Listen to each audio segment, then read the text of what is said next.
अस्सलाम वालेकुम everyone, welcome back to my channel. तो आज की वीडियो में हम चैप्टर नंबर 3 कोऑर्डिनेशन के लॉन्ग क्वेश्चंस डिस्कस करेंगे। शॉर्ट क्वेश्चंस हम नेक्स्ट वीडियो में करेंगे। इसके अलावा इस चैप्टर के एमसीक्यूज़ और तमाम एक्सप्लेनेशन चैनल पे अवेलेबल है, तो आप लोग वहाँ से देख सकते हैं।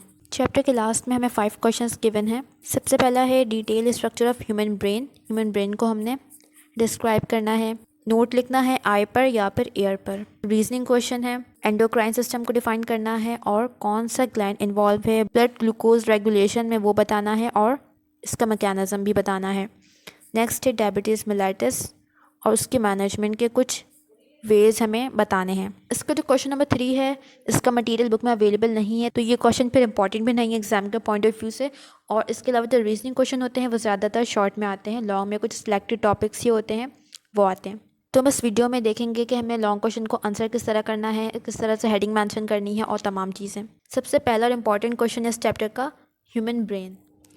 सो यहाँ पे मैंने अटैच किया है इस क्वेश्चन का आंसर, क्योंकि बुक में जो ब्रेन का टॉपिक है उसमें बहुत सारी बातें लिखी हुई हैं, बहुत मिक्सअप होकर लिखी हुई हैं। तो यहाँ पे मैंने तमाम बातों को सेपरेटली हेडिंग वाइज मेंशन किया है, ताकि इसको याद करने के लिए भी कोई एफर्ट ना करना पड़े, ज़्यादा ईजिली याद हो जाए, और जो चेकर है उसको भी एफर्ट ना करना पड़े चेक करने के लिए। फ़ौरन से समझ में आ जाएगा कि इसमें क्या बातें लिखी हुई हैं और किस तरह से लिखी हुई हैं। सबसे पहले मेन हेडिंग मैंशन की हमने ब्रेन, एक लाइन में इसको डिफाइन किया है, ब्रेन की प्रोटेक्शन और जिसके एक्सटर्नल स्ट्रक्चर्स हैं यहाँ पे वो एक्सप्लेन किए हुए विद देयर फंक्शंस। उसके बाद पार्ट्स ऑफ ब्रेन की मेन हेडिंग है, तमाम पार्ट्स के यहाँ पे सेपरेटली नाम भी मेंशन है। उसके बाद हमने 1 बाय 1 तमाम पार्ट्स को डिफाइन किया है। फर्स्ट पार्ट है सेरिब्रम। डिफाइन करने के बाद जो सेरिब्रम के फर्दर स्ट्रक्चर्स हैं, फर्दर हेमिस्फीयर्स, लोब्स, उनको हमने विद हेडिंग सेपरेटली मेंशन किया ताकि फ़ौरन से समझ में आ जाए। ग्रे मैटर है, वाइट मैटर है, इसके अलावा हेमिस्फीयर है, राइट हेमिस्फीयर, फंक्शन भी इसके साथ ही लिखे हुए हैं, लेफ्ट हेमिस्फीयर। उसके बाद लोब्स, लोब्स की भी नाम मेंशन है और साथ ही उनका फंक्शन भी लिखा हुआ है। यहाँ पर फंक्शन की भी हेडिंग हम डाल सकते हैं हर पॉइंट से पहले।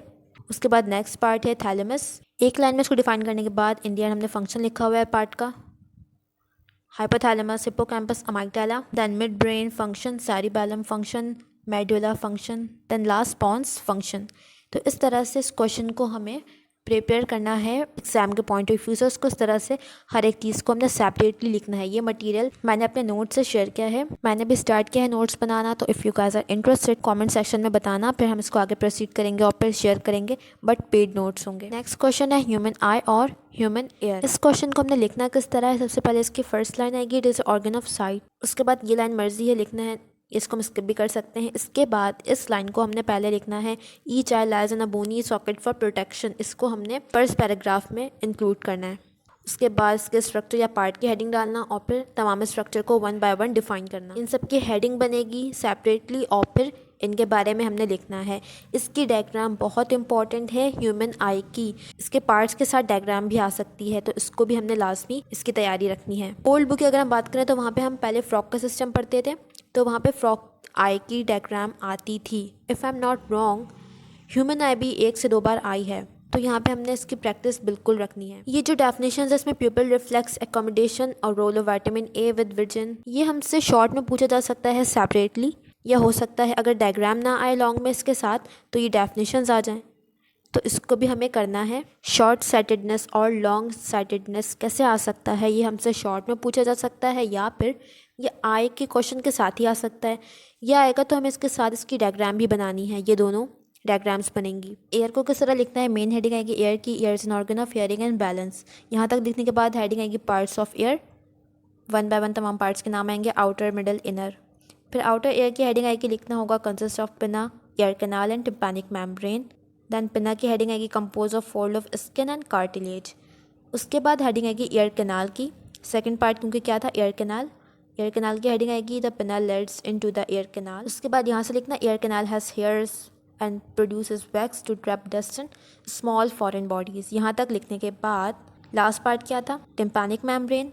तो लिखना होगा कि ear canal is close at the inner end by tympanic membrane. उसके बाद लास्ट हेडिंग होगी फंक्शन ऑफ आउटर एयर की और फिर ये इसका फंक्शन आ जाएगा। दैन मेन हेडिंग आएगी मिडल एयर की, the middle ear consist of a small cavity containing 3 small movable bones. यहाँ तक लिखने के बाद हेडिंग आएगी बोन्स या बोन्स ऑफ मिडल एयर की। फिर इस लाइन को हमने दोबारा लिखना होगा कि middle ear contain 3 small movable bones, 1 by 1 तीनों के नाम आएंगे। नेक्स्ट हेडिंग आएगी यूस्टेकिन ट्यूब, इसके बारे में लिखना है in the end function. Last line आ जाएगी फंक्शन में। लास्ट पार्ट है इनर एयर, इसकी हेडिंग आएगी consist of front membranous cochlea and rear 3 semi circular canal deep inside the skull bone.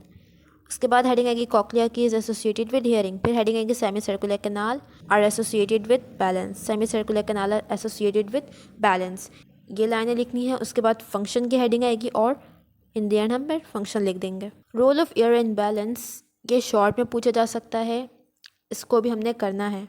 और डायग्राम इसकी एज सच इम्पॉर्टेंट नहीं है, जैसे मैंने पहले बताया कि अभी मॉडल पेपर आएगा और डिफरेंट कोचिंग सेंटर्स और स्कूल के पेपर्स आएंगे, तो फिर हमें आइडिया हो जाएगा कि कौन से टॉपिक्स ज़्यादा इंपॉर्टेंट है, कौन से लेस इंपॉर्टेंट है। नेक्स्ट क्वेश्चन है what is endocrine system, discuss the gland involve in regulation of blood glucose. उस ग्लैंड को हमने यहाँ पे डिस्कस करना है जिसका रोल है ब्लड ग्लूकोज लेवल से रिलेटेड, और वो कैसे ब्लड ग्लूकोज लेवल को मेंटेन करता है ये हमें बताना है। तो पहले हमें ये पता होना चाहिए कि कौन सा ग्लैंड है, पैनक्रियाज। सबसे पहले एंडोक्राइन सिस्टम की हमने डेफिनेशन लिखनी है। It is a system of ductless gland which secrete hormone directly into the blood. आगे से को पॉइंट मेंशन करना हो तो करना, वरना ना भी करें हम तो कोई प्रॉब्लम नहीं है, क्योंकि डेफिनेशन कंप्लीट हो रही है इसकी। तो पहले हेडिंग है कि एंडोक्राइन सिस्टम की, दैन डेफिनेशन की, फिर हम उसकी डेफिनेशन लिखेंगे। नेक्स्ट पार्ट का आंसर हमने कैसे लिखना है, पहले हेडिंग डालनी है gland involve in regulation of blood glucose. देखो हमसे चीज़ें वही पूछी जाएंगी जो हम याद करके जा रहे हैं, जिनकी हमने तैयारी की है, बस उनका पूछने का जो तरीका है वो डिफरेंट हो सकता है। तो हमने उस तरह ही आंसर देना है जिस तरह क्वेश्चन में पूछा गया है। तो हमसे यहाँ पे क्वेश्चन में डायरेक्ट पैनक्रियाज के बारे में नहीं पूछा गया है, बल्कि हमसे पूछा गया कि discuss the gland involve in regulation of blood glucose. तो हमने पहले यही हेडिंग डालनी है ताकि जो हमारा आंसर है वो क्वेश्चन के अकॉर्डिंग हो सके। उसके बाद हेडिंग आएगी पैनक्रियाज की, ताकि ये भी दिख जाए कि ग्लैंड कौन सा है, पैनक्रियाज। इसके बारे में हमने थोड़ा सा बताना है। पहले इस लाइन को फर्स्ट लाइन के साथ मर्ज कर देना। It is about 6 inches long, leave like in structure, या इसके बाद ये लाइन लिखना। उसके बाद लोकेशन की हेडिंग डाल के फिर हम ये लाइन लिख सकते हैं, रेगुलेशन ऑफ ब्लड ग्लूकोज। उसके बाद हम यहाँ से लिख सकते हैं कि endocrine part consist of patches of cell called islet of Langerhans. It is involved in regulating blood glucose metabolism. उसके बाद हेडिंग डालना इंसुलिन, फिर लिखना कि in response to high level of glucose it secrete insulin. Function की heading डाल के लिख सकते हैं कि help in decreasing the blood glucose level. इसी तरह से ग्लूकागॉन का भी लिख। नेक्स्ट क्वेश्चन है what is diabetes mellitus, explain some ways of its management. इस क्वेश्चन का आंसर हमने कैसे लिखना है, सबसे पहले मेन हेडिंग आएगी diabetes mellitus. It is a disorder in which pancreas produce insufficient और नो इंसुलिन। यहाँ तक लिखने के बाद इफेक्ट की हेडिंग आएगी और ये लाइन हम लिख सकते हैं कि as a result of the level of glucose in blood become very high, the excess amount of glucose is excreted in urine. Signs symptom की हेडिंग आएगी, यहाँ से लिख सकते हैं frequency of passing urine increases many time, patient feel very thirsty and hungry, patient loses weight and get tired. Treatment की heading mention करके हम लिख सकते हैं कि in case of low blood insulin it can be administered through injecting insulin derive from animal और by using pure human insulin. That's it. ये हमारा डायबिटीज़ वाला पार्ट कंप्लीट हुआ है। Ways to manage diabetes mellitus, ये हम लिख सकते हैं ये डाइटरी मैनेजमेंट है। इसके अलावा एक्सरसाइज का हम पॉइंट बना सकते हैं, मेडिकेशन और ब्लड ग्लूकोज मॉनिटरिंग। इनको हम एक एक पॉइंट में डिस्क्राइब कर सकते हैं। इस चैप्टर से जो टॉपिक लॉन्ग क्वेश्चन के लिए इंपॉर्टेंट है वो है ह्यूमन ब्रेन, आई का स्ट्रक्चर, एयर का स्ट्रक्चर और एंडोक्राइन सिस्टम पूरा, क्योंकि एंडोक्राइन सिस्टम से लॉन्ग क्वेश्चन भी बन सकता है जिस तरह यहाँ पे बना हुआ है, और शॉर्ट क्वेश्चन में भी पूछा जा सकता है कि किसी भी ग्लैंड के बारे में पूछ लिया, उसके हार्मोन पूछ लिए, उसके फंक्शन। तो एंडोक्राइन सिस्टम को पूरा कवर करना है। क्वेश्चन नंबर 3 अगर हम देखें कि why does the intelligence level of persons different from each other even though the components of brain are same, कि क्यों इंटेलिजेंस लेवल जो डिफरेंट पर्सन का है वो डिफरेंट है जबकि उनके ब्रेन के जो कंपोनेंट्स हैं वो सेम है। तो इसका रीज़न यही बनता है कि उनके ब्रेन में जो न्यूरोनल एक्टिविटी है वो ज़्यादा है, उनके ब्रेन के डिफरेंट पार्ट्स एक दूसरे से लिंक ज़्यादा अच्छी तरह से हैं, डिफरेंट पार्ट्स में कम्युनिकेशन ज़्यादा वेल डेवलप है,